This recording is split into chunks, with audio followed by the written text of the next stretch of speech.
deixa eu apresentar um pouquinho, eu vou falar um pouquinho dele, gente, tive que fazer uma Uhum, cola, tá? Só para fazer um que legal. resumozinho assim.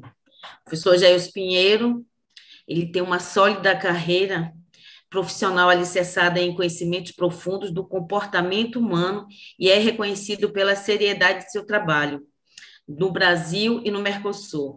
É fundador de três institutos: Instituto Acrópole, com o foco em educação, o Instituto Neurosistêmicos, com foco em terapia, e o Instituto Latino-Americano, direcionado às pesquisas.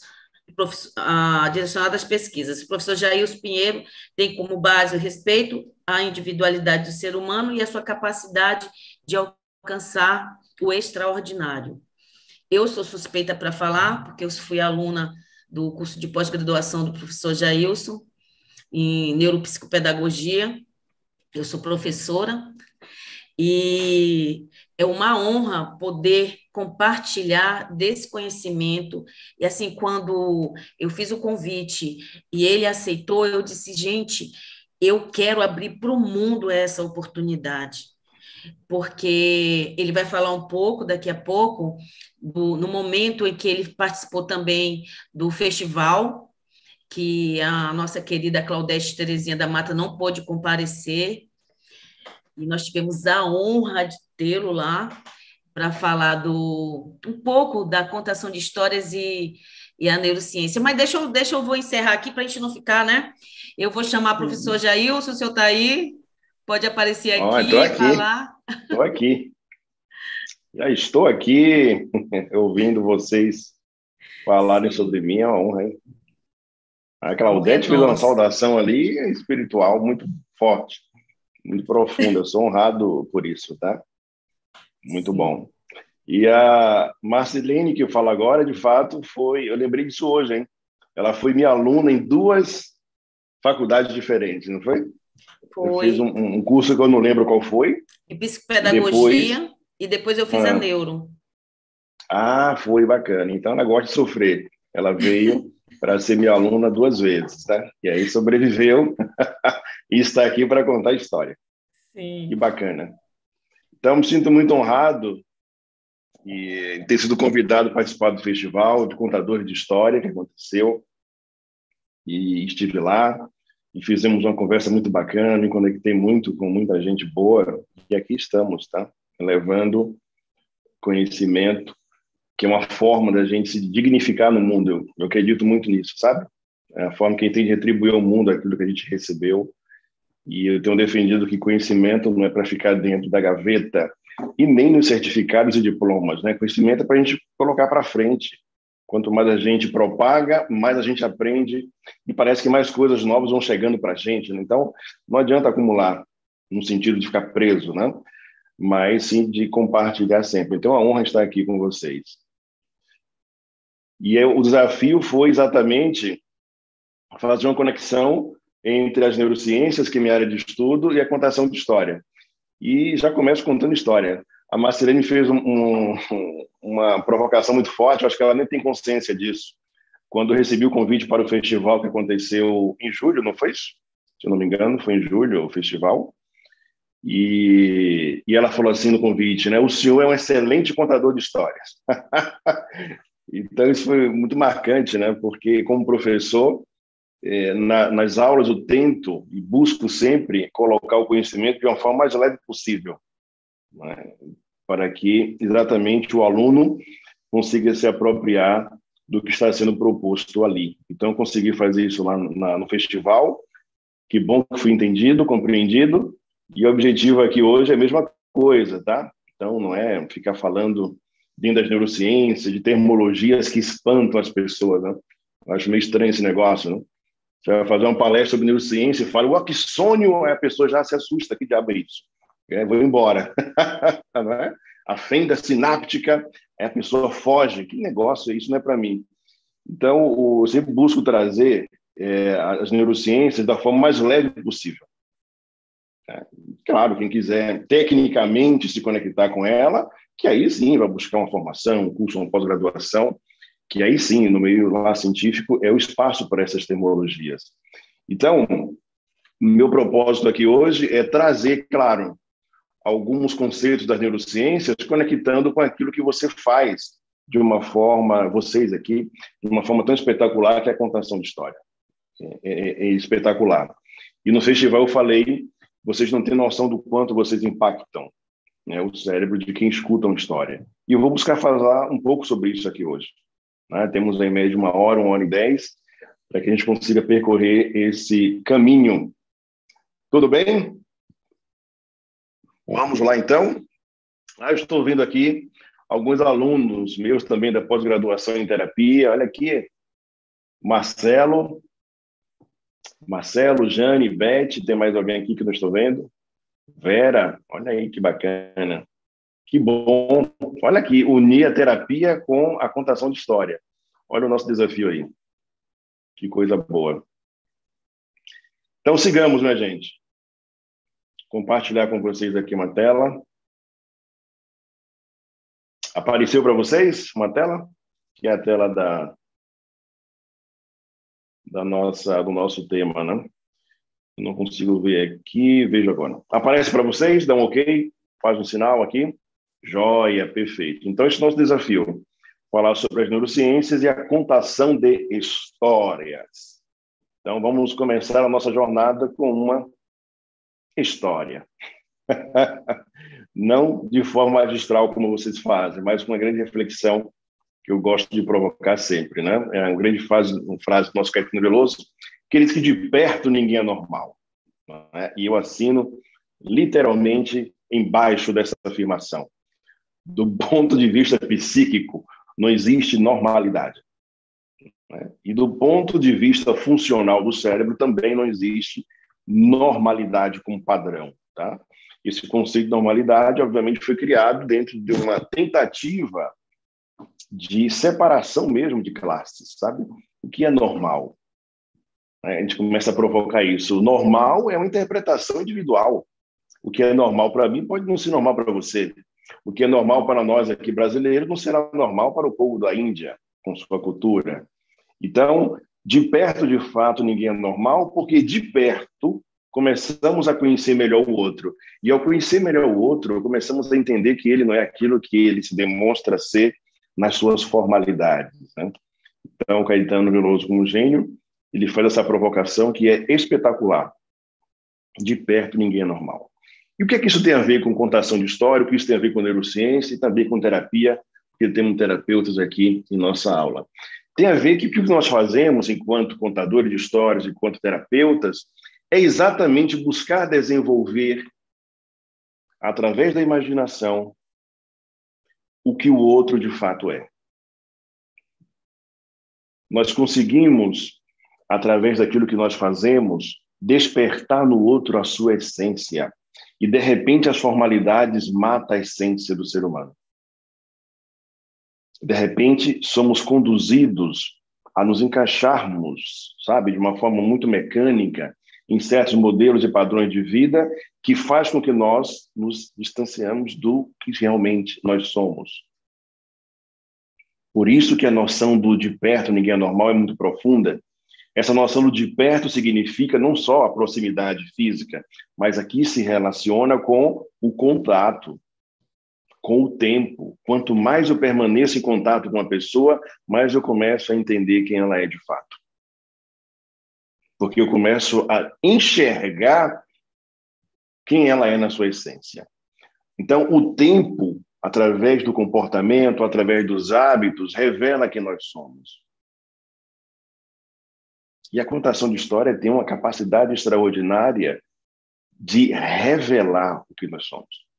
Quando eu ouço e vejo um contador ali externalizando a sua arte, eu enxergo a sua essência.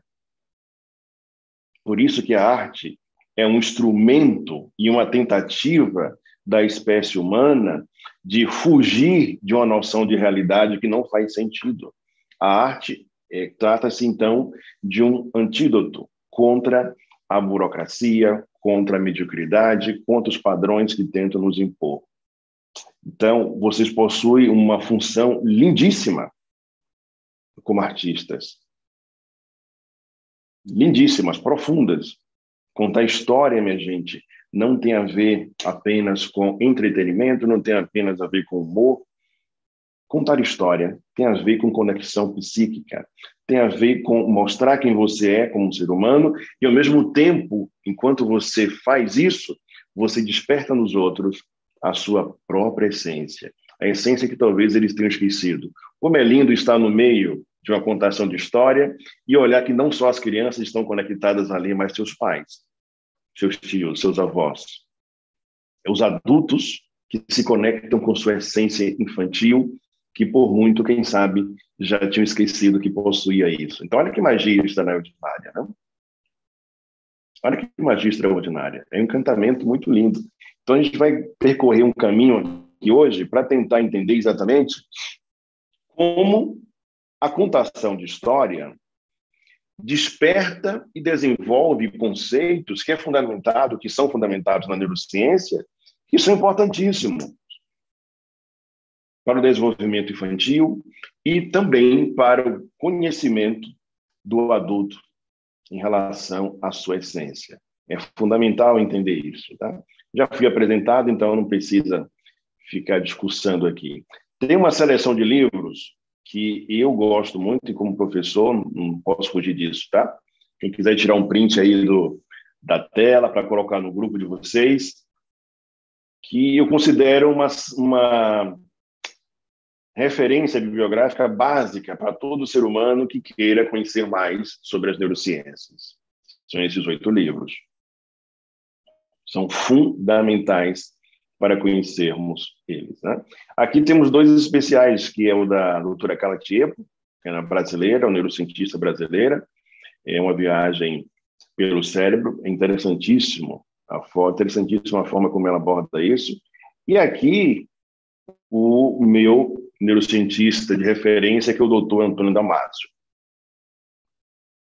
As minhas pesquisas, as minhas aventuras, vamos dizer assim, pelas neurociências, se deve muito ao doutor Antônio Damasio. Tem uma referência nele digna como ser humano e também como pesquisador, tá? Então, para quem quer começar ou aprofundar seus conhecimentos nas neurociências, fica aí nossas referências iniciais. O que eu vou falar aqui hoje, certamente estarão aí contidos nessas referências bibliográficas, tá bom? Então, sigamos em frente, tá? Bom, tem uma frase minha que cabe muito a esse momento, né? Que ela diz o seguinte, que nós contamos a história da nossa vida que contaram para nós. Né? Já perceberam isso? Se eu fosse aplicar uma prova para você agora, né? Olha o professor incorporando aí. Se eu fosse aplicar uma prova para você agora e perguntasse qual a história da sua vida, talvez você nunca tenha percebido isso, mas você vai contar a história que te contaram. Você vai contar a história que seus pais contaram para você, que seus avós, seus tios contaram para você. Isso é muito profundo, porque na maioria das vidas que eu tenho contato, a gente começa a descobrir que aquela referência de história, ela não é muito real, mas ela carrega muitas imaginações, fantasias. De repente, eu possuo uma história de vida que eu não tenho consciência do que de fato aconteceu, mas que simplesmente eu me apropriei daquilo. E por que eu trouxe essa frase? Porque ela é muito pertinente para o nosso tema de hoje. Estou falando aqui com contadores e contadoras de história. E sem perceber, naturalmente, todos somos contadores de histórias. Quem é pai e mãe aqui saberá do que eu estou falando. Quando teu filho, tua filha, te faz uma pergunta sobre a sua vida, você começa a contar a história. Perceberam isso? Onde você nasceu, papai? Contação de história. Olha aí, interessante, né? Como foi que vovó conheceu o vovô? Contação de história. Começa a contar a história. E aquela criança começa a se apropriar disso como a verdade. Então, muitos de nós carregamos aqui, felizmente, histórias que condiz com a realidade de vida que nós tivemos. Mas te garanto que podemos aqui ter referências de histórias que não condizem com a realidade. É exatamente quando uma mãe, um pai, um adulto tenta construir uma noção de realidade, isso é história, para que uma criança não sofra sob determinada situação.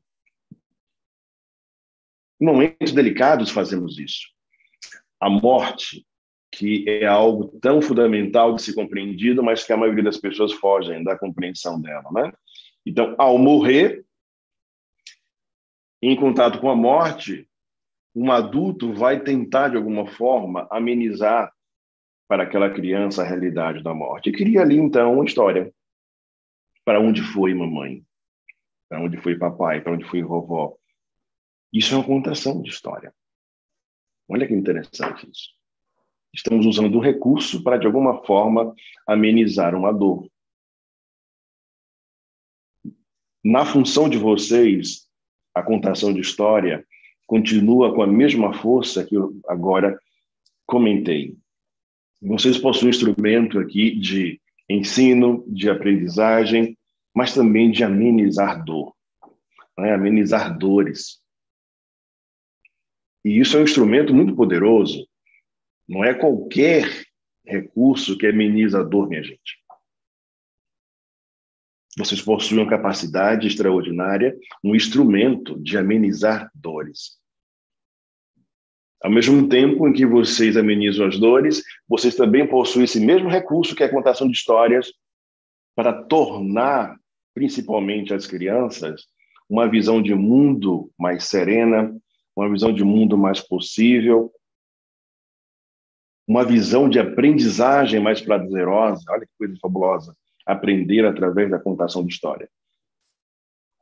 Então, lembre-se que nós contamos a história da nossa vida, que de repente é uma história que contaram para nós. Em média, o cérebro humano começa apenas a registrar para a consciência as memórias a partir dos 5 anos de idade. E antes disso? Antes disso, você constrói memórias que você não tem acesso com a consciência. Então, o que você sabe é o que contam para você. Olha, quando você tinha 1 aninho de idade, você era desse jeito. Quando você tinha 3 anos, você fez aquilo. Né? Quando tinha 4 anos, nos mudamos. Então, você não tem uma referência, mas tem a referência do que contaram para você. Olha como isso é forte, não? Então, sem perceber, cada um de nós aqui carrega em si uma essência de uma contação de história, que é exatamente a história da nossa vida. A primeira contação de história que nós tivemos contato é a contação da nossa própria vida. Carregamos isso de uma forma muito poderosa aqui dentro e muitas vezes sem perceber.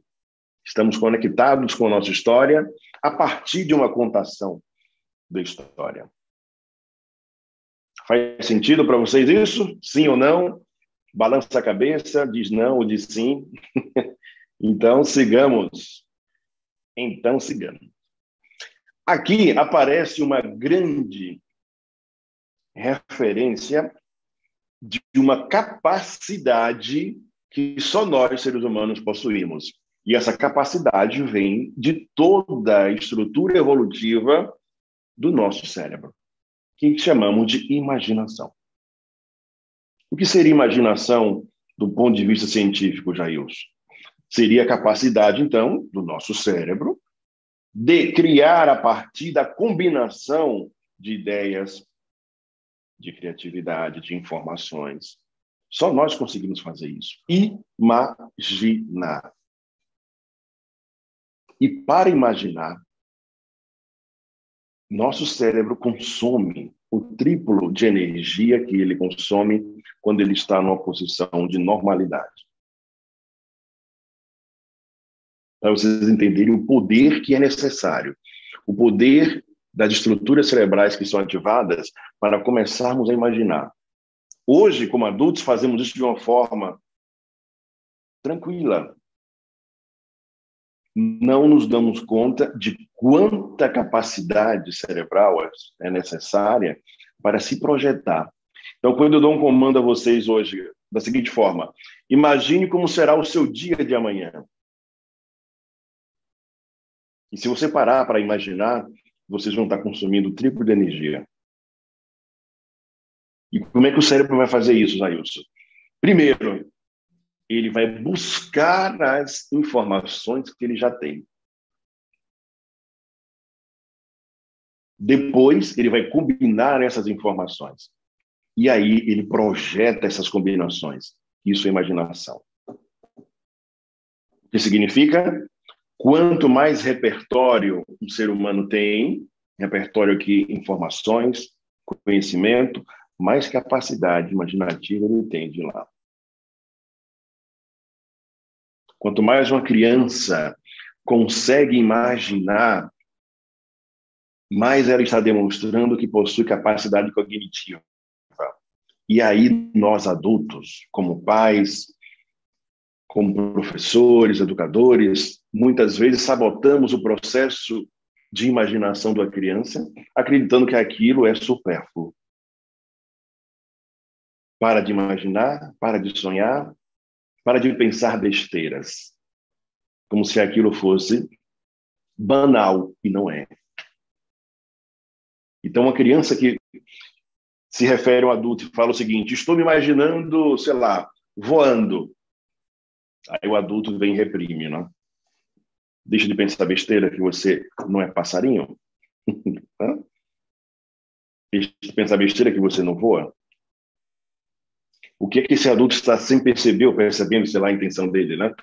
Enviando para essa criança: pare de usar a sua capacidade. Pare de pensar.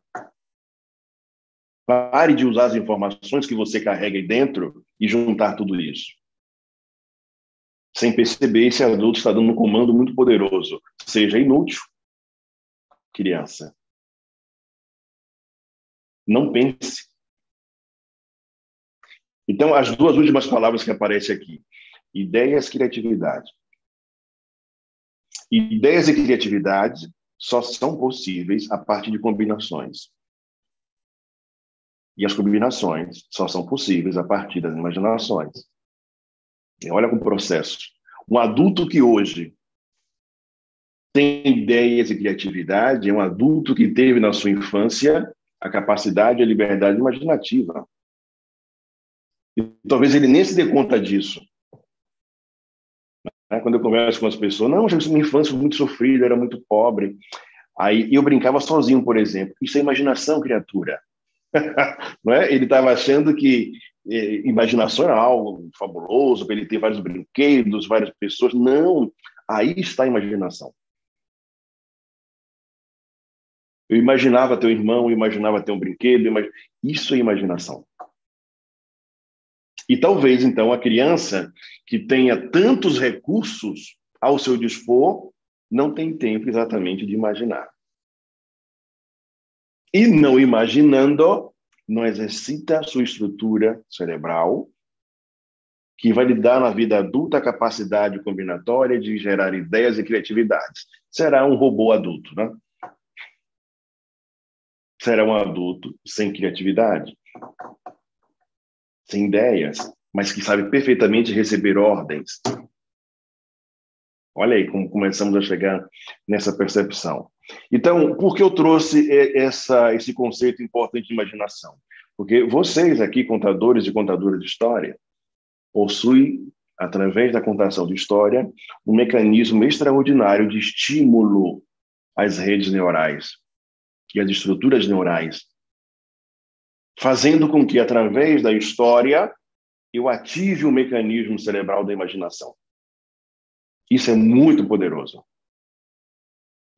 Vou dizer a vocês, não há, para nós humanos, uma palavra tão impactante quanto imagine. Em qualquer situação. Você pode estar numa plateia, você pode estar no médico, qualquer lugar. Se você escutar esse comando, imagine.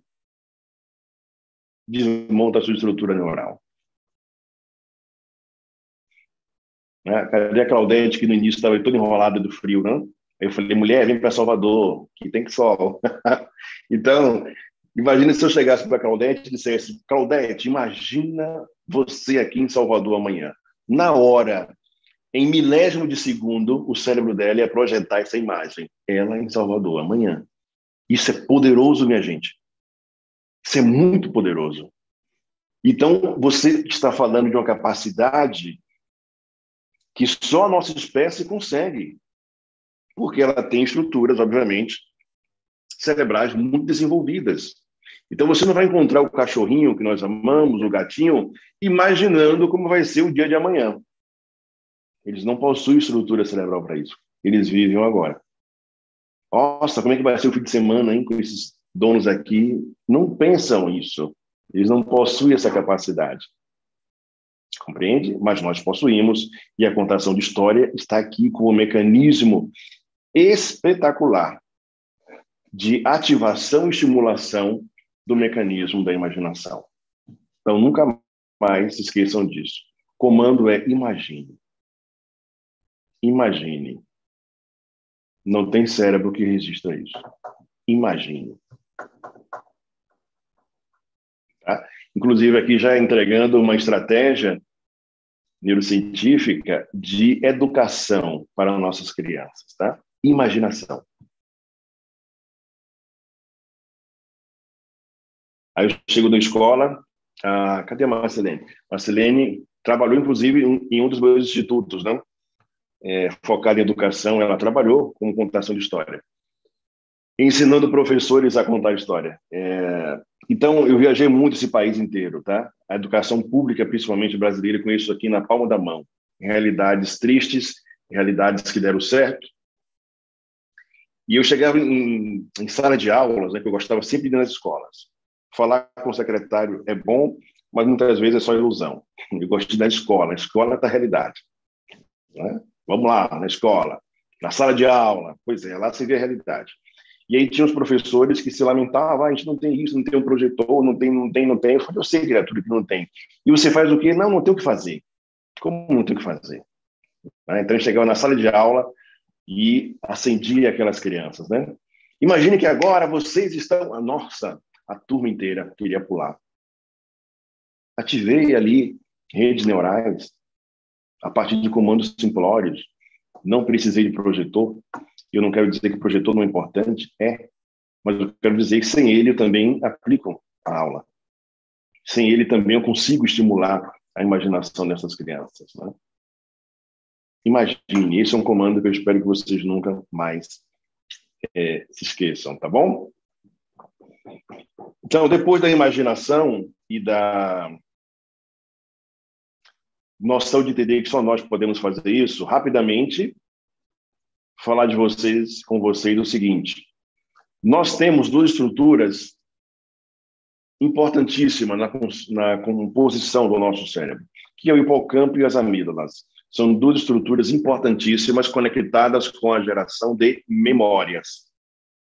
Sendo que o hipocampo ele vai ser sempre mais restrito às formações de memórias simplórias, posso dizer assim para vocês compreenderem.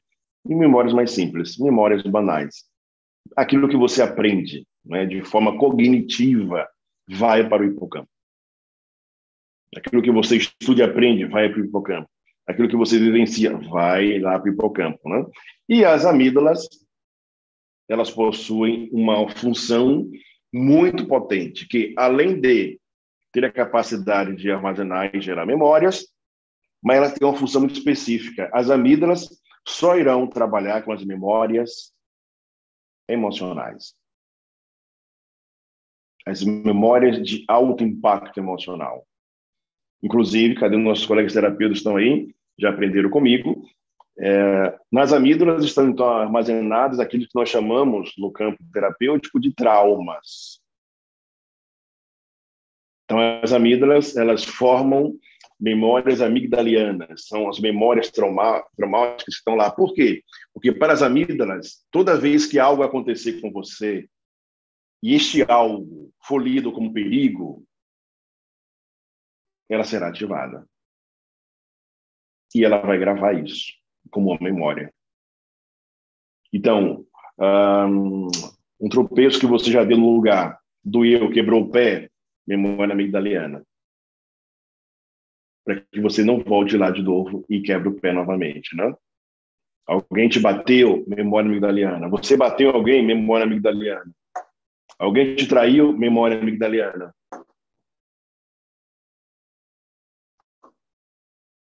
Por que eu estou falando delas aqui? Porque vocês, contadores de histórias, ativam esses dois mecanismos todas as vezes que vocês estão diante de um público. Vocês geram nesse público, através do quê? Da imaginação, que já falamos. Vocês ativam a criação de novas memórias de hipocampo, mas também de memórias amigdalianas. E aqui tem uma grande informação científica importantíssima, né? As memórias do hipocampo, elas podem ser apagadas no sentido de que, se ela não for útil, o próprio sistema nervoso vai deletar com o tempo. Você esquece. Acabou. Isso não tem muita importância. Nossa, eu sabia fazer aquilo, agora não sei mais. Acabou. Eu estudei aquilo na quinta série, hoje não lembro mais nada. Ou seja, não foi importante para o sistema nervoso. Mas as memórias amigdalianas, elas são impossíveis de serem esquecidas. Uma vez que as tuas amígdalas foram ativadas, já era. Não tem jeito. Não tem volta. Não tem volta. É por isso que todos nós aqui carregamos memórias amigdalianas da nossa infância, memórias que nos remetem a situações de desespero, de medo, de raiva, de tristeza, mas também memórias de prazer, são emocionais também. Momento de grande alegria, você nunca vai esquecer isso na vida. Estão lá nas amígdalas. A contação de história, minha gente, tem uma capacidade extraordinária de ativar também as amígdalas com referências positivas. Aquela sensação prazerosa de se imaginar em um lugar específico que a história me levou, aquela sensação fica comigo. Eu carregarei aquela informação para o resto da minha vida. Isso não é poderoso? É muito poderoso isso. É muito poderoso. Eu costumo dizer que aquele que sabe ativar as amígdalas de uma pessoa tem na mão uma grande arma. Espero que use para o bem, não é? Espero que use para o bem. Né? Quando você olhar, por exemplo, os meios de comunicação, as mídias, elas sabem muito bem do que eu estou falando aqui e elas usam toda essa estrutura para massificar e vender produtos. A tal ponto que a pessoa sai de casa sem perceber e vai comprar um produto que ela nem precisa ter em casa, mas ela compra. E ela nem pode pagar, mas ela compra. Olha que coisa impactante, né? Isso é muito poderoso. Tudo bem até aqui? Sobre as amígdalas e o hipocampo? Sigamos. Então, olha que interessante. Começamos a falar, então, já com as amígdalas e hipocampo, de memórias, porque já falamos de imaginação, e agora, o segundo grande elemento importante da contação de história, relacionado às neurociências, chama-se memórias. A contação de história tem a capacidade de gerar, criar novas memórias em nossas redes neurais. E para criar novas memórias, o que o sistema nervoso faz? Ele usa as informações que tem com aquelas novas que eu estou tendo contato agora. Exemplo bem prático. Uma criança sabe o que é um passarinho, porque ela já aprendeu isso, é a informação que ela carrega com ela, ok? Mas agora, eu contando história, eu digo o seguinte para essa mesma criança. Agora, imagine que você é um passarinho. O que é que eu estou fazendo agora?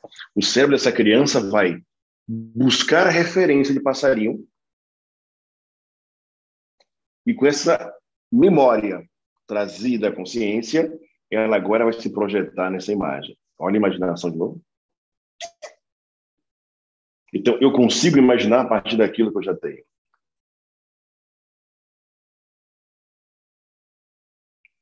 Eu consigo imaginar a partir daquilo que eu já tenho. Referências, tá? Não sei, lembrei agora falando, não sei se vocês aqui, os terapeutas, sim, se vocês, contadores de histórias, já tiveram contato com análise e interpretação de desenhos. Porque é exatamente isso que fundamenta a análise interpretativa de desenhos, não? Porque ao olhar para um desenho, eu agora sei que aquilo tem uma conexão com o que aquela pessoa desenhou, porque ela não iria desenhar se não tivesse conexão com aquilo. Eu costumo brincar com os pacientes e com os alunos o seguinte: imagina que alguém chega e pede para você desenhar aí um planeta que ainda não existe. Você vai desenhar o quê?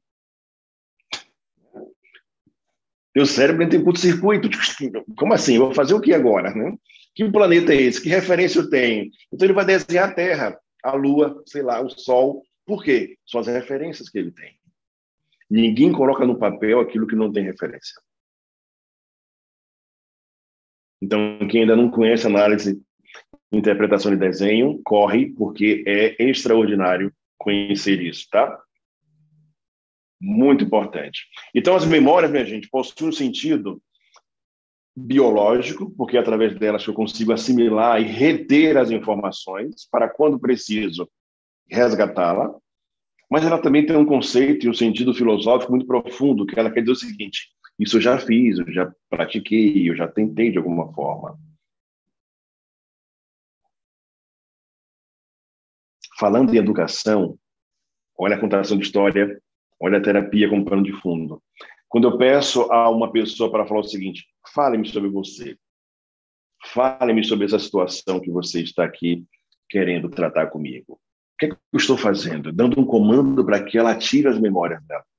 E ela não sabe disso, mas eu sei como terapeuta. E ela começa a falar sobre aquilo. E enquanto ela vai falando, eu vou colhendo as informações que eu preciso. Por quê? Porque o que ela está fazendo é resgatando memórias. Resgatando memórias.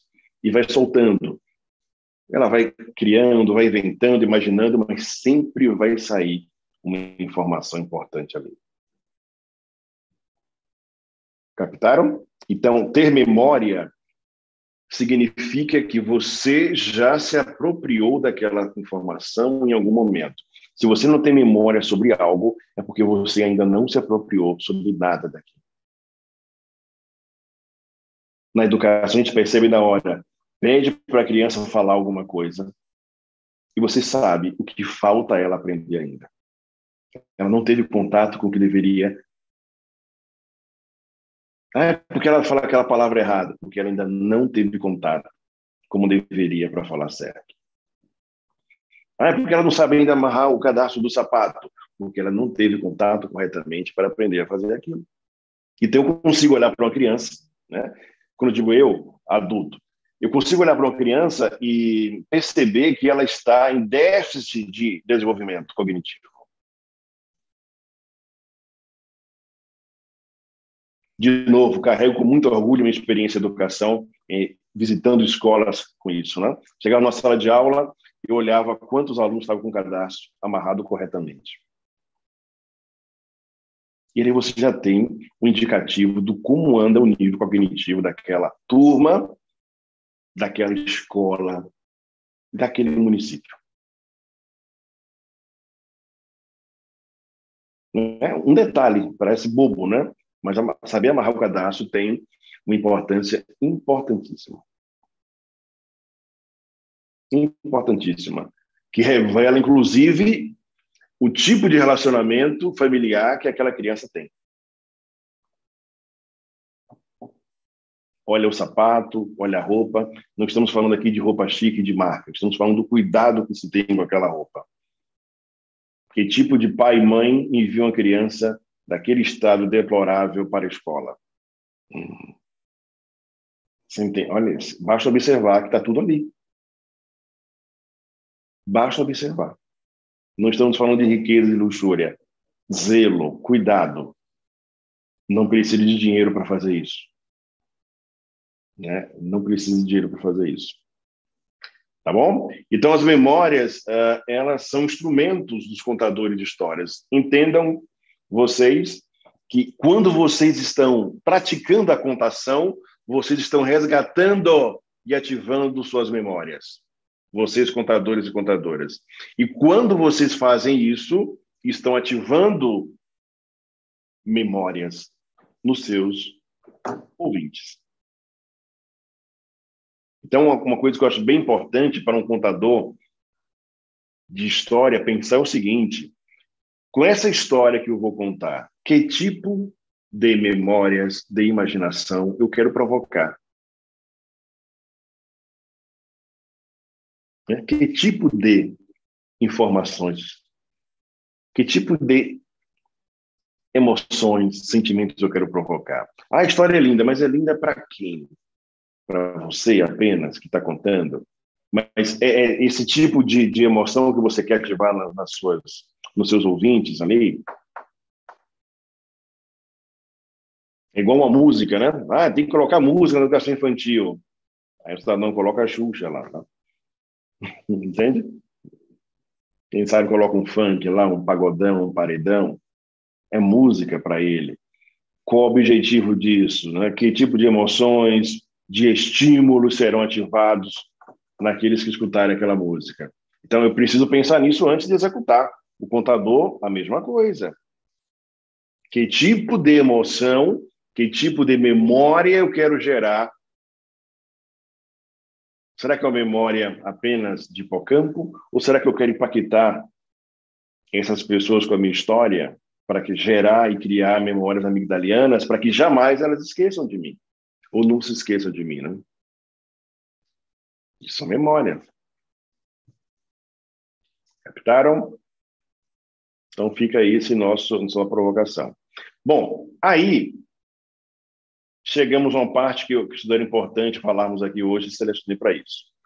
Nós temos uma capacidade que chamamos de capacidade de plasticidade sináptica, né? Depois de falar de imaginação, de memória, agora entendemos que o nosso cérebro tem uma capacidade de plasticidade sináptica. O que significa isso, Jailson? Significa dizer que as conexões entre os neurônios, e os neurônios são as células que sustentam toda a parte possível do nosso cérebro, né? Sem neurônios não existiria cérebro e certamente nós não estaremos aqui. Então, os neurônios, eles precisam estabelecer conexões entre si para criar redes neurais. É assim que a gente aprende, né? Então, um exemplo, né? Você sabe contar história, isso é um saber. Você tem um conjunto de neurônios que te possibilita isso que você aprendeu. Agora você está aprendendo que é possível, com a sua história, ativar tipos de memória. Agora você está pegando esse conteúdo que você já sabe e se conectando com outros. Isso é possível através da plasticidade sináptica. Grupos de neurônios se conectam com outro grupo de neurônios. E na contação de história, vocês fazem isso de forma assim, magistral. Isso é muito profundo de saber. Vocês praticam isso, talvez sem saber, ou sem ter a consciência até hoje disso. Vocês provocam nos seus ouvintes plasticidade sináptica. Vocês estimulam que os neurônios gerem novas conexões. E isso promove o quê? Novos saberes. E ao provocar novos saberes, eu começo a possibilitar novas experiências. E aí, cada experiência que eu consigo praticar, eu reforço as experiências anteriores. E assim eu nunca mais esqueço. Quem me dera se cada professor pudesse saber disso, porque quando ele aplicasse um conteúdo na sala de aula, um didático, ele deveria finalizar cada aula sua com o comando imagine. Agora que vocês aprenderam isso, imagine vocês fazendo isso também. Eu estou promovendo plasticidade sináptica. Eu estou estimulando que este aluno que aprendeu comigo agora consiga projetar. Meus alunos que estão aqui de terapia certamente vão lembrar das aulas, né? Toda vez que eu ensino algo, eu dou um comando agora, estou entregando o jogo, né? Vocês estão aprendendo. E o comando é, agora imagine vocês quando estiverem com um cliente em consultório, em atendimento. Isso é um comando, minha gente. Porque vocês aprenderam algo comigo e agora o comando é, imagine vocês usando isso. Aí o teu cérebro imediatamente se projeta aplicando o conteúdo que acabou de aprender comigo. E assim você não esquece. Percebe? Então, como professor, isso é lindo, impactante. Quem dera todo professor pudesse escutar isso. Finalizar sua aula com o comando imagine. Então, eu ensinei aqui agora um professor de matemática, ensinei agora a fazer porcentagem. Caramba, isso é tão bonito, mas eu só fui aprender anos depois. Eu tinha raiva de matemática. Quando eu entendi o que era matemática de fato, eu comecei a me apaixonar por ela. Então, uma aula de porcentagem não vai fazer nenhum sentido para a vida de uma pessoa, de um aluno, se ele não receber o comando imagine agora. Imagine agora que você aprendeu a fazer porcentagem e você vai comprar um tênis amanhã. Imagine agora você na loja barganhando um desconto com o vendedor, da forma que você aprendeu comigo. Olha aí. Não preciso de recurso para fazer isso, minha gente. Apenas comandos. Comandos. Imagine. Aqui na plasticidade sináptica, deixar com vocês uma outra estratégia que também é da educação. Tem a ver com vocês, contadores de histórias, pais, mães, educadores. Não é? Quando precisar orientar uma criança, usa o comando imagine. Né? Então, ele fez algo arriscado. Imagine se. Imagine você caído no chão. Imagine você com o braço cortado agora. Imagine. Né? Isso é uma projeção fortíssima, tá? Fortíssima. Quer ver uma coisa interessante? A criança fala assim, não, eu não gostei dessa roupa, não vou usar. Comando. Imagine você vestido com essa roupa e vovó achando você lindo. Imagine você com essa roupa chegando e titia, titio achando você muito bonito. Comando. Você tira ele do lugar que ele está e ele vai para um lugar que ele ainda não tinha percebido. Tá? Tem aqui o Emerson. O Emerson. Bom, Cadê você? professor, perdoe a interrupção. Manda. Eu coloquei no chat o link da lista de presença, né? Peço que, por favor, que todos assinem, tá bom? Somente isso. Lembrei de você agora, Emerson, tá? Você estava lá no festival, não foi? Tava sim, tava sim. Ah, que beleza, muito bom. Lembrei de você aqui. Obrigado, amigo. Nada, meu Lista querido. de presença, então. Vamos lá. Então, depois da plasticidade sináptica, nós temos a capacidade de executar a plasticidade cerebral. E vocês, contadores, fazem exatamente isso, que é a capacidade de remodelar a partir de experiências, né? Reformular novas conexões em virtude de fatores externos. O que significa isso, que é lindo? Uma criança que foi bem estimulada com suas plasticidades sinápticas, na vida adulta, ela vai conseguir ser um adulto muito bem resolvido. Porque ele vai aprender a se moldar no sentido de se adaptar às necessidades que o mundo está aí fora. E olha que eu vou dizer para vocês, olha a nossa geração atual. Eles não estão conseguindo se adaptar a mudanças. Tudo é difícil, tudo é mais pesado para eles. Acho que eu não consigo. Tudo é difícil. E é por isso que é melhor, então, viver dentro do quarto, porque dentro do quarto eu estou seguro, na ilusão deles, claro, né? Porque ir para o mundo lá fora, eu não sei conviver com o mundo lá fora. Eu não aprendi, ninguém me ensinou. Falta plasticidade cerebral. Tira do quarto, acabou a pessoa. Tira deles o celular, acabou a pessoa.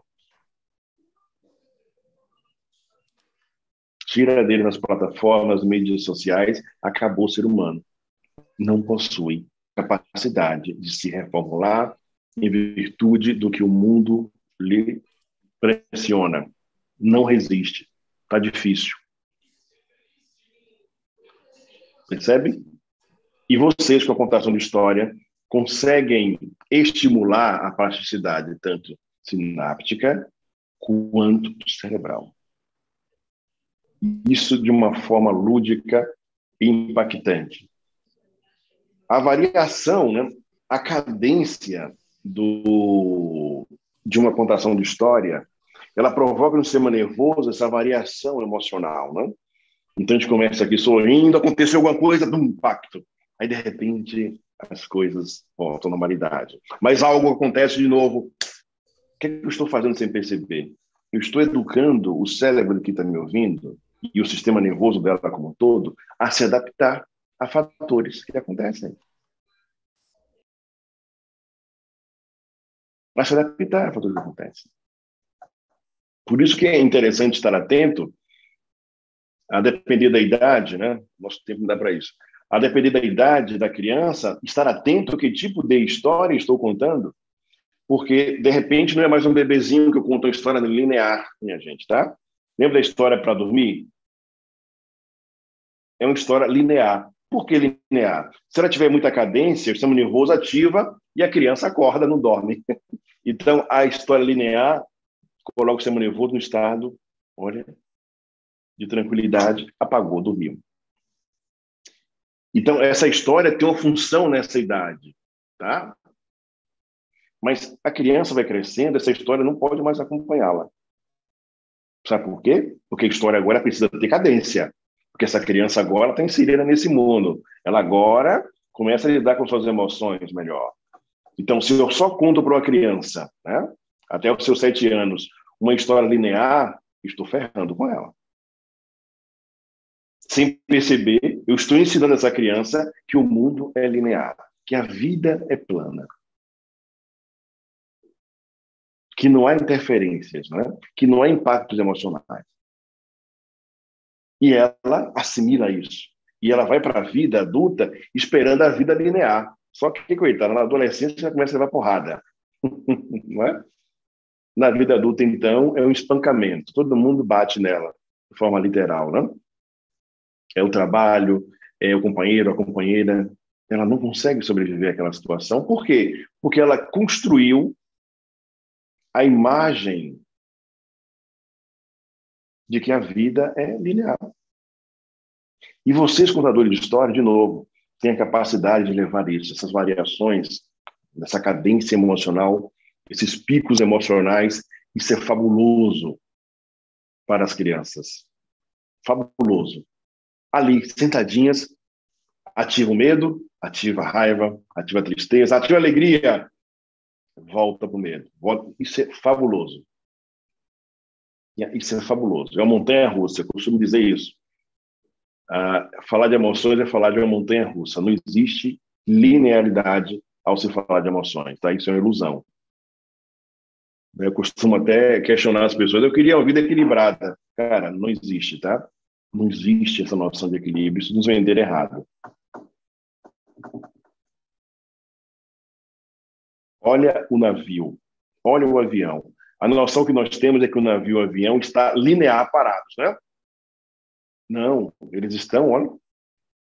O sistema deles é cadência para construir a noção de estabilidade. Então, estabilidade não é estar parado. Estabilidade é conseguir fazer isso. Vou para um lado, vou para o outro. O avião está em altíssima velocidade, o computador está ali exatamente a todo momento fazendo isso. A sensação que nós temos é que o avião está no trilho ali, né? Não, ele está exatamente assim. Exatamente assim. Só que de uma forma que ele continua o seu fluxo.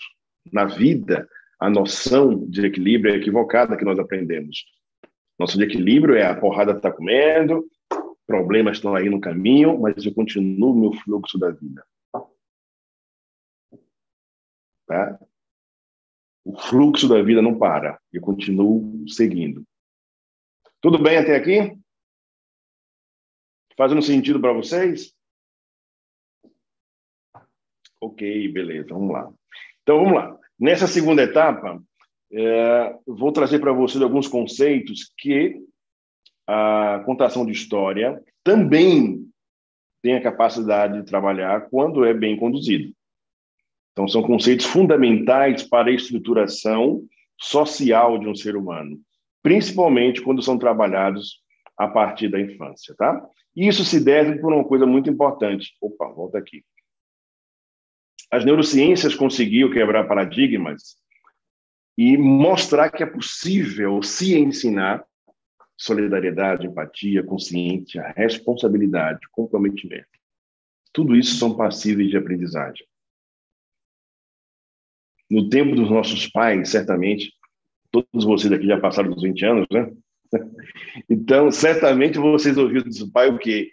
Olha, meu filho, aquilo é, sei lá, solidariedade de berço. A pessoa já nasce com aquilo. Ou então, fulano não tem mais jeito não, já nasceu assim, né? A gente não ouvia isso? Pois é, as neurociências comprovam que com a plasticidade sináptica e cerebral é possível sim se ensinar as pessoas. O que nós não temos é exatamente um processo educacional que funcione.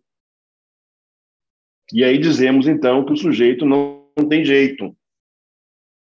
Olha que loucura, né? Então, o primeiro conceito que a gente precisa entender é o conceito de autonomia emocional. Que é importantíssimo estar atento a isso. O que seria autonomia emocional, Jailson? Seria, então, habilidade em decidir a partir de si próprio, da sua individualidade, fornecendo respostas favoráveis aos estímulos recebidos. Autonomia é eu saber quem eu sou, respeitar quem eu sou e encontrar para o mundo respostas adequadas. Ou seja, o mundo vai me enviar estímulos, mas meu tipo de resposta será meu. Isso é autonomia emocional. Né? Ah, porque você me empurrou, porque eu te empurrei também. Então, sabe aquela coisa? Não. Por que você me empurrou? Ou por que você não me empurrou? Não, cara, você me empurrou, mas eu não entendi. Eu não te empurrei porque eu também não entendi porque você não empurrou. Então, assim, sempre tem uma reação através de estímulo. Né? Por que você roubou aquilo lá? Porque todo mundo foi roubar junto. Eu fui roubar também. Sabe? Cadê a minha individualidade? Então, isso é autonomia emocional. Isso pode ser estimulado a partir da contação de história. Cabe a vocês entenderem como incluir isso. Recursos têm da sua história para desenvolver isso na criança, no adulto que vai te ouvir. Que tipo de história você pode contar que estimule a autonomia emocional? Percebe isso? De repente, no formigueiro, todos começaram a roubar uma coisa. Mas Dona Formiga X decidiu não roubar. Você está ensinando a criança a individualidade. Não é porque todo mundo foi que ela vai também. Tá vendo? Olha que interessante, isso é autonomia emocional. Eu não preciso de nenhum equipamento para fazer isso, minha gente. Uso a arma mais impactante que aprendemos hoje. Imaginação. Lembra? Imaginação. Imaginação. Depois do conceito de autonomia emocional, vamos para o conceito de competência emocional. Então, primeiro, eu preciso gerar minha autonomia emocional e depois eu ser competente emocional. Então, eu criei um conceito de competência emocional direto para que ninguém esqueça nunca mais na vida, tá? Então, eu digo o seguinte: competência emocional é reconhecer suas dores, as dores que você carrega dentro de si. Deixar de transmitir suas dores aos outros. E entender que os outros também possuem suas próprias dores. Isso é competência emocional. E nas palestras eu costumo dizer isso. Eu posso dizer a vocês aqui um texto enorme para dizer o que é competência emocional. Aprende esse parágrafo que você resolve todo o problema. Esse parágrafo aqui resolve os seus problemas. Reconhecer suas dores, deixar de transmitir para os outros e entender que os outros também possuem suas próprias dores. Você se torna um competente emocional. Muda e vira a chave para a sua vida. Entende? Ah, ele me feriu. Ok. A forma que ele me feriu é um pedido de socorro dele. É assim que eu enxergo o outro hoje. E se ele está ferido, eu não vou me permitir se ferir com a mesma arma que ele está ferido. Porque eu já tenho minhas dores aqui, tá? Então, siga você com a sua, porque eu não vou entrar nessa barca. Eu não vou deixar você me arrastar para aí, cara. Ah, mas eu dei bom dia, a pessoa não respondeu. O que é que você faz? Continuo dando bom dia. Porque quem não consegue dar bom dia é ele, não sou eu. Eu vou continuar dando bom dia. Porque se eu parar de dar bom dia, ele venceu. Ele pegou a dor dele e colocou em mim. Porque agora nem ele responde bom dia e nem eu dou bom dia mais. Ferrou. Os dois ferrados, né? Mas o orgulho nos impede de enxergar isso, né? Eu que não dou mais bom dia, porque fulano nem responde mais. Pois é, fulano está ferrado. Tão ferrado que nem um bom dia ele consegue te dar. E se você parar de dar bom dia, ou dizer bom dia, você vai entrar na mesma ferração dele. Os dois no meu patamar. Ele te venceu, porque ele te arrastou para um estado emocional ferrado. Quem sabe, se você continuar o seu bom dia, um dia ele te responde. Aí você conseguiu, entre aspas, contaminá-lo com seu estado emocional. Percebe?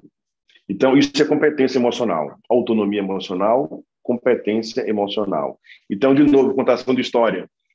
Como vocês podem incluir nas suas contações elementos que desenvolvam nessas crianças essas competências emocionais? De novo, o grilo deu um bom dia ao elefante. O elefante ignorou e não respondeu. Mas o grilo continuou por vários dias, por vários meses, vários anos, a saudar o elefante com seu bom dia. E você desenvolve a história a partir disso. Percebe? Simples.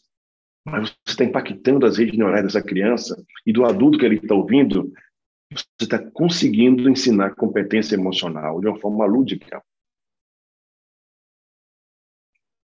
Impactante, mas ao mesmo tempo muito leve.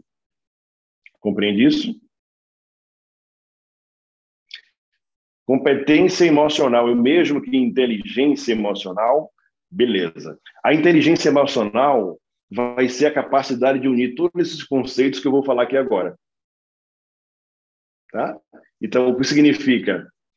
Para ser inteligente emocionalmente, eu preciso ser competente antes emocionalmente. Eu preciso ter autonomia emocional para depois ser o quê? Inteligente emocional.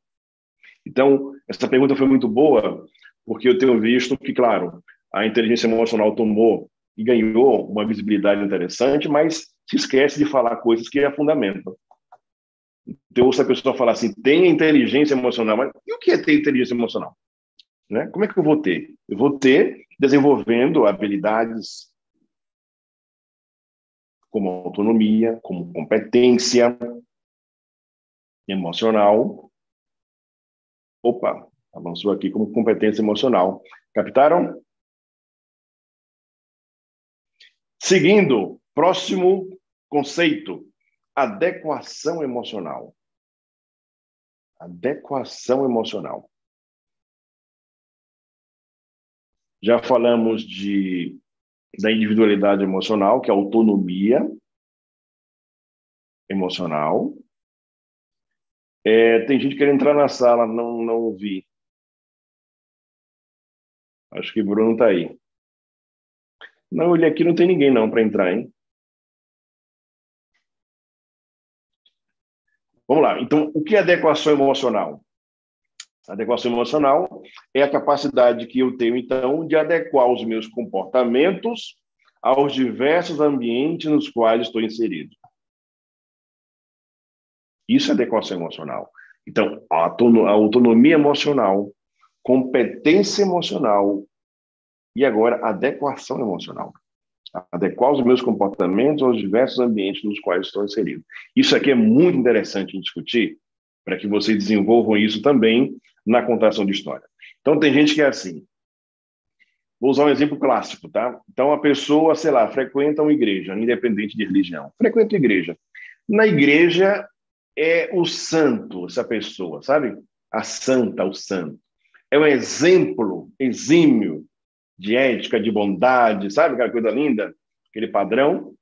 Mas chega do trabalho, é uma miséria. A mesma pessoa. Persegue todo mundo, maltrata, fofoca, passa a perna em todo mundo. Em casa, maltrata os filhos, a esposa, o parceiro, a parceira. Mas na igreja volta aí e incorpora a perfeição humana. Então, o que uma pessoa dessa não tem? Ela não tem adequação emocional. Voltando agora, se ela não tem adequação emocional, ela também não tem competência emocional. E possivelmente ela também não tem autonomia emocional. Percebe que é uma escadinha? Primeiro eu tenho que ter minha autonomia, ser competente e saber aplicar autonomia e competência no mundo. Se eu não sei aplicar autonomia e competência no mundo, eu não tenho adequação emocional. Então, de novo, contadores de história, como vocês podem pegar esse conceito e levar para a sua história? Isso é fundamental. Isso é fundamental. Entende? Isso é muito importante. Muito, muito, muito importante. Faz sentido para vocês, contadores e contadoras? Terapeutas e terapeutos. Vamos em frente. Beleza. Para aqui, falar daqui a pouco. Fez sentido até aqui para vocês? Que bom. Então, olha só, vou tirar aqui o slide, conseguiu copiar? Vou ver depois uma forma da equipe a gente enviar esse PDF para vocês. E também, como combinei com as meninas, né, da associação, a gente vai subir essa live para o YouTube, tá? Que live e palestra é assim, a pessoa não tem como vir no horário e depois ela assiste. É interessante isso, né? E aí fica lá, a gente compartilha e tudo. Então, gente, vamos lá. O que é que nós fizemos aqui? Fizemos um breve percurso para entender o seguinte. A partir da contação de história, nós conseguimos estimular o sistema nervoso, estimular nossas redes neurais. A partir disso, impactamos nossas memórias. A partir da contação de história, podemos e devemos gerar no outro novas memórias do hipocampo, memórias amigdalianas interessantes. E aí percebemos o seguinte: quando um sujeito se apropria de memórias importantes e impactantes da sua infância, ele começa a desenvolver aquilo que nós começamos a falar no final. A habilidade de se conectar com coisas diferentes. Plasticidade sináptica cerebral. E a contação de história consegue fazer isso de uma forma magistral também. E no segundo bloco, começamos a entender que é possível, através da contação de história, estimular crianças, jovens, adultos, a desenvolver esses conceitos tão fundamentais relacionados às emoções, a autonomia emocional, a competência emocional, a adequação emocional. Vocês possuem, através da contação de história, um instrumento extraordinário, fabuloso, encantador para fazer isso. E é preciso, então, que possamos usá-los de uma forma mais enfática, mais direta. Por isso que é importante aqui o festival que foi realizado, por isso que é importante esse momento que eu me dispus a aceitar o convite, que eu considero que dessa forma a gente consegue impactar mais gente. Eu, no meu consultório, eu atendo um cliente de cada vez. Quando eu realizo uma palestra como essa, já estamos em 40. Sabe lá Deus quantas pessoas vamos impactar quando essa palestra for para o YouTube. Quando vocês que estão aqui forem contar histórias, cada roda de história que vocês tiverem, vocês estarão impactando dezenas de pessoas. Percebe isso? Então, a gente não tem nem como mensurar onde isso vai chegar. A proporção é muito grande. É muito grande. Então, vocês possuem um instrumento que é a contação de história, fabuloso. Ao mesmo tempo, esse mesmo instrumento pode ser propagado de uma forma... Numa roda, você pode ter 100 pessoas ali de história. Ou de contação de história, né? 100 participantes. São 100 vidas que você, contador e contadora, impacta de uma vez só. De uma vez só. É certeiro isso é brutal. É muito poderoso ter essa consciência. Entende? Os terapeutas que estão aqui, quando atendem de forma individual também. Mas ao fazer uma palestra, ao ir numa empresa e falar para os seus colaboradores, aí na escola e falar para toda a escola, pais, alunos, professores, é impactante isso. Então, o objetivo que eu tive ao aceitar esse convite do festival e daqui da palestra é por reconhecer em vocês, contadores, essa capacidade enorme de fazer isso e, de alguma forma, até estimular, porque eu já sei que vocês são bons no que fazem. Não estou aqui para ensinar vocês a contar história. Quem sou eu, meu Deus? Mas, de repente, empurrar vocês para que possam ir à frente mesmo. Mais ainda, se alguém aqui tinha alguma dúvida que deveria propagar mais a contação de história, agora estão sendo aí empurrados a fazer isso, espero eu. Empurrados a praticar ainda mais a contação de história. Tá? Quero dizer a vocês o seguinte, conectar a contação de histórias também tem uma missão que é levar e incluir as pessoas com deficiência à terapia. Isso, para mim, foi sempre uma bandeira, e agora que estamos com o Instituto Neurosistêmico, com a estrutura que é possível fazer, vamos realizar em setembro. Eu convidei já a Claudete, convidei a Marcelene, está lá, inclusive, fazendo uma apresentação. Olha só. Posso falar, Marcelene? Já vou entregar o jogo, né? Vamos realizar, dia 8 de setembro, o congresso, cujo tema vai ser as neurociências e a inclusão de pessoas com deficiência e doenças degenerativas à terapia.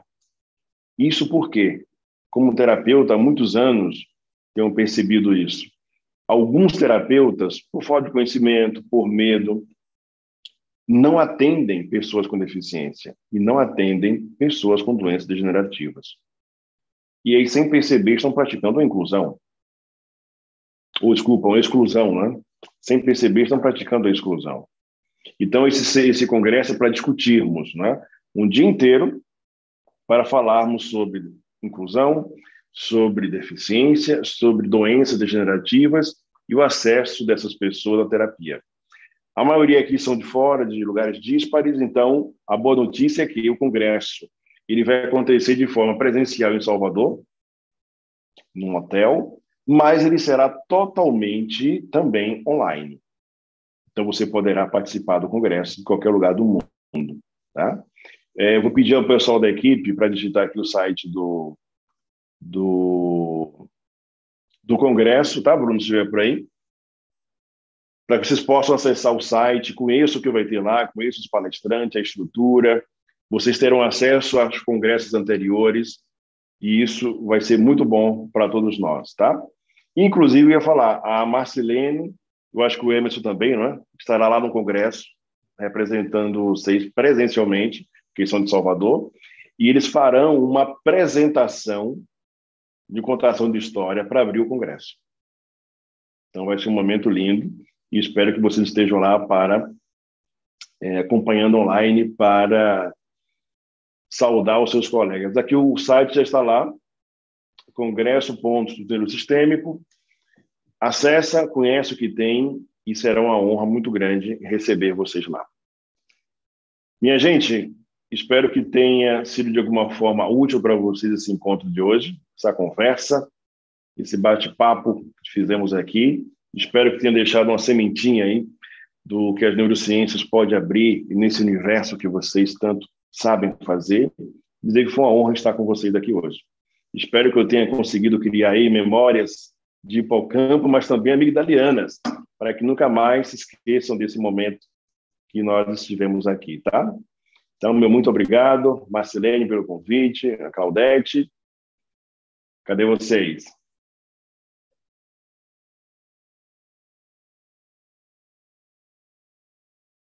Conseguiu, Marcelene, aqui? Claudete, quer falar? Diga. Tá sem som, Marcelene. Claudete quer falar alguma coisa?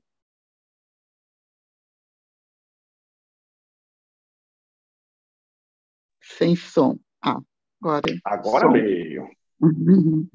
Professor, foi maravilhoso, é maravilhoso. Você ativou, reativou memórias, resgatou histórias maravilhosas, né? Que presente, Que honra. presente. E, se der tudo certo, eu estarei presente no congresso. Vamos ver. Que maravilha. Que honra. Maravilha. Muito bom. Honra é Perfeito. nossa. Obrigado, Claudete. Show de bola. Gratidão, professor, também. Professor, agradeço a sua presença e agradeço a presença de todos os contadores de histórias que estão aqui presentes, que atenderam o nosso chamado. A contação de histórias nesse período pandêmico, nós, contadores de histórias, fomos acolhidos e acolhedores, cuidadores, né? Então, assim, o festival aconteceu com esse propósito de cuidar da gente, nós, contadores. E o professor Jailson, eu acho que ele faz muito bem esse papel, de nos mostrar o quanto nós somos importantes e a nossa arte, que a gente faz com tanto prazer, o que ele colocou logo no início, né? Quando se conta uma história, você automaticamente apresenta e mostra a sua essência. É algo transparente. E no momento que você faz isso, você acolhe o outro. Como o outro dissesse, obrigada por você existir. É tão bom ouvir você está me acolhendo. Eu acho que esse é o nosso papel, eu me sinto assim, todas as vezes que eu me reúno com os contadores de histórias. Então, gente, é uma honra tê-los todos aqui, todos vocês aqui, que deixaram de assistir a novela, né? E fazer alguma coisa para estar conosco. E eu tenho absoluta certeza que cada um hoje vai dormir pensando na história que vai contar, como vai contar, o que quer atingir, e põe amígdalas aí, né, professor? Bota a amígdalas. Eu já estou aqui, ó. Professor, uma gratidão aí. imensa tê-lo aqui conosco. Eu sou muito suspeita de falar, né, porque eu sou hiper fã do professor Jailson, tenho aprendido muito. Eu sou professora de educação infantil e a minha prática é sempre voltada, professor, na sua fala. Aqueles livros que o senhor colocou ali, já vou pesquisar, já vou buscar, porque tem me ajudado, tanto na minha família, dentro da minha casa, do meu lar, quanto também na minha vida profissional. Enfim, gente, é isso. Muito obrigada mesmo. Marcilene, professor, sem querer tomar mais o tempo do professor, já tomando, né? Então, eu fui, assim, dei uma passeadinha ali em alguns grupos, sabe? Porque muitos nem não vieram, né? Estar conosco, porque quando se fala em contação de histórias, parece que fecha um ambiente, né?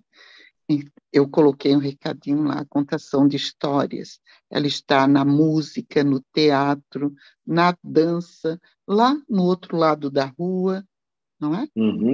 Perfeito. Na mesa, muito bem. Quando eu me reúno com a minha família, contação de histórias está conosco o tempo todo, em todos os âmbitos do nosso caminho. Né? Perfeito. E que maravilha saber Muito disso, bom. estar aqui, né? Beber dessa fonte, reforçar, fazer o reforço dos saberes. Né? Gratidão, professor. Você Eu que agradeço. me fez viajar mais um pouco ainda. Perfeito. Muito bom, gente. Obrigado. Forte abraço. Espero revê-los em breve. É uma oportunidade, tá bom?